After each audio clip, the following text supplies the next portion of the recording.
দেখেছেন আরপিওতে election commission এবং এই সরকার দুই জায়গাতেই একটা ক্লজ অ্যাপ্রুভ হয়েছে, সেটা হচ্ছে যে কোনো দল ব্যক্তি দলীয় হিসাবে অথবা জোট হিসাবে যদি নির্বাচন করে তাহলে তাদের নিজস্ব দলীয় মার্কায় নির্বাচন করতে হবে। এটাকে আমরা অভিনন্দন জানিয়েছি এবং বহু দল অভিনন্দন জানিয়েছে, কারণ একটি দল যখন কেউ করে তার নিজস্ব একটা আইডিওলজি থাকে, তার নিজস্ব একটা অস্তিত্ব থাকে, যেটাকে আমরা আইডেন্টিটি বলি।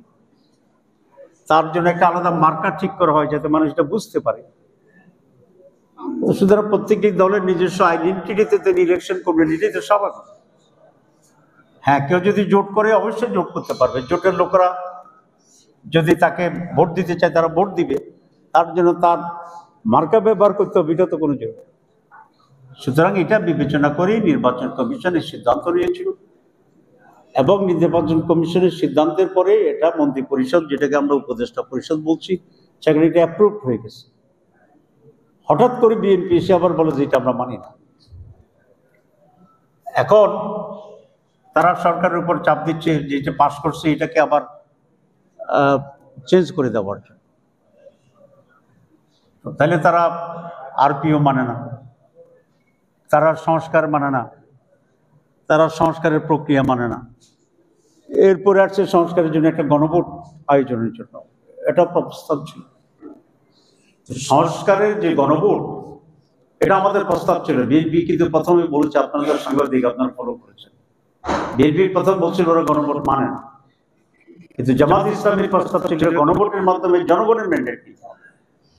জনগণ যদি বলে ইয়েস ইয়েস, জনগণ যদি বলে যে নো নো, জনগণই তো সবচেয়ে ক্ষমতার উৎস। আমরা এটা বলি ডেমোক্রেসিতে দিস দ্য ফাইনাল। এখন বিএনপি এসে পরে বললো যে আমরা মানি, তবে জাতীয় নির্বাচন আর গণভোট একসাথে হইতে হবে, দুটো একেবারে আলাদা। গণভোটটা হচ্ছে সংস্কারের, আর জাতীয় নির্বাচন হচ্ছে সরকার গঠনের। কিন্তু এখন আমি যে বলেছিলাম তারা তালের রস আমের রস একসাথে করে দিতে চায়। এটা কেন হচ্ছে? ওরা প্রত্যেকটি জায়গায় গিয়ে একটা ঝামেলা তৈরি করার একটা সিদ্ধান্ত নিয়েছে, এবং সেটা কেন নিয়েছে আমার বুঝে আসে না। কারণ যদি নির্বাচন না হয় তাহলে এখানে বিএনপির খুব লাভ আছে বলে আমরা মনে করি। যদি নির্বাচন না হয় তাহলে কি হবে? তাহলে যারা ষড়যন্ত্র করছে, যারা ভারতে বসে আছে, যাদের বিরুদ্ধে আমরা রক্ত দিয়ে দেশ থেকে মুক্ত করেছি, তারাই তো আর একটা সুযোগ পাবে। তো এই সকল আচরণে মনে হয় যে বিএনপি সংস্কারবিহীন যে বাংলাদেশ, সে বিগত সরকারের যে বাংলাদেশ, আওয়ামী লীগের যে বাংলাদেশ, মনে হয় যেন তারা আবার সেই জায়গায় ফিরে যেতে চাচ্ছে। এবং সেই কারণে আমরা বলেছি বাংলাদেশকে আওয়ামী জাহেলিয়াতের দিকে ফিরে যেতে এই দেশের মানুষ কখনোই দেবে না। বাংলাদেশ আজকের সরকার ব্যাপারে আমি কথা বলতে চাই। পত্রপত্রিকা নানা বক্তব্য আসছে, সরকার আমাদেরকে কিছুই এখনো জানায়নি। এই সরকার যদি এই অন্যায় চাপের কাছে নথি স্বীকার করে এবং সরকারের সিদ্ধান্তকে যদি সরকার সরে যায়, তাহলে এটা পরিষ্কার হবে যে এই গভর্নমেন্ট আর নিরপেক্ষ নেই। সুতরাং এই সরকার যদি নিরপেক্ষতা হারায় এবং কোনো দলের প্রতি যদি তারা আনুগত্য পোষণ করে, সেই সরকারের অধীনে সুষ্ঠু নির্বাচন হবে, এটা আশা করা যায় না। সুতরাং আমরা এই সরকারের উপরে মানুষ আস্থা রাখবে কিনা সেই ব্যাপারেও আজকে একটা প্রশ্ন দেখা যাচ্ছে। যদি এই সরকারের উপরে আস্থা না থাকে, যদি সরকার কোনো দলকে প্রতিনিধিত্ব করে, যদি সরকার কোনো দলের কাছে মাথা নত করে তাদের দাবির পূরণের জন্য সরকারি ইনস্ট্রুমেন্ট হিসাবে কাজ করে, তাহলে এই সরকারের প্রতি আমাদের আস্থা রাখার আর কোনো সুযোগ থাকবে না।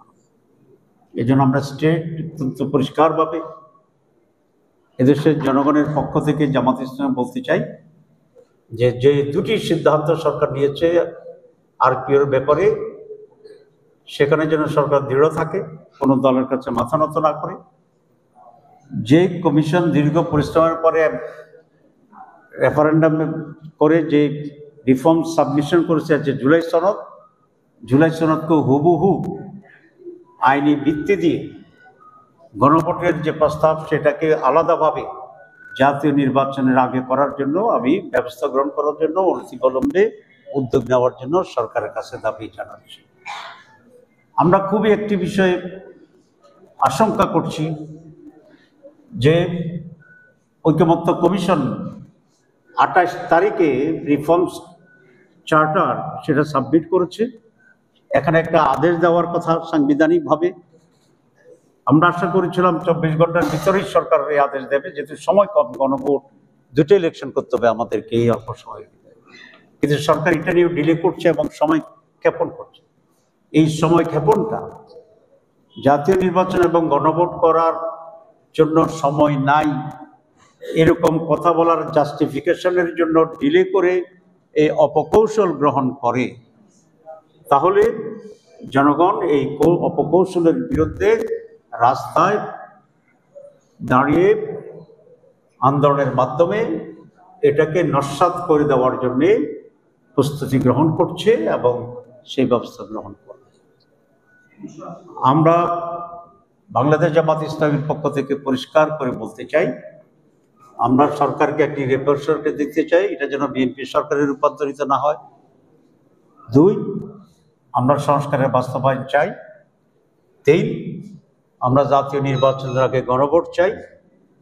4, আমরা ফেব্রুয়ারির ভিতরে একটি অবাধ ও সুষ্ঠু নিরপেক্ষ জাতীয় নির্বাচন চাই, এবং এর ব্যর্থ হলে দেশের যে একটি অনিশ্চিত পরিস্থিতি তৈরি হবে, এটার জন্য প্রধানত এই সরকার এবং দ্বিতীয়ত যে দল এই হঠাৎ করে উত্তাপ তৈরি করে একটি অনিশ্চিত পরিস্থিতি তৈরি করেছে, জনগণের কাছে তারা দায়ী হবে এবং এই দায়িত্ব তাদেরকে বহন করতে হবে। আমি অত্যন্ত সুনির্বিন্দভাবে বিএনপি এবং সরকারের প্রতি, অন্য সকল স্টেক হোল্ডারের প্রতি আবেদন জানাবো, এই জাতি আর কোনো বিশৃঙ্খলা দেখতে চায় না এবং বহন করার ক্ষমতা রাখে না। আমি মনে করি সকলের বিবেকের সঠিক ব্যবহারে সকলে সিনসিয়ার হবেন এবং আসুন আমরা সকলে আলাপ আলোচনার মাধ্যমে একটি সুষ্ঠু সমাধানের পথে এবং ফেব্রুয়ারি নির্বাচন যাতে আমরা সকলে মিলে করতে পারি সেই ব্যবস্থা গ্রহণ করি। আমি বিএনপির প্রতি আহ্বান জানাচ্ছি এবং এই সরকারের প্রতি এবং জনগণের প্রতিও আমাদের এই সঠিক এবং বাস্তব যে দাবি, সে দাবি পূরণের সহায়তা করার জন্য উদাত্ত আহ্বান জানাচ্ছি।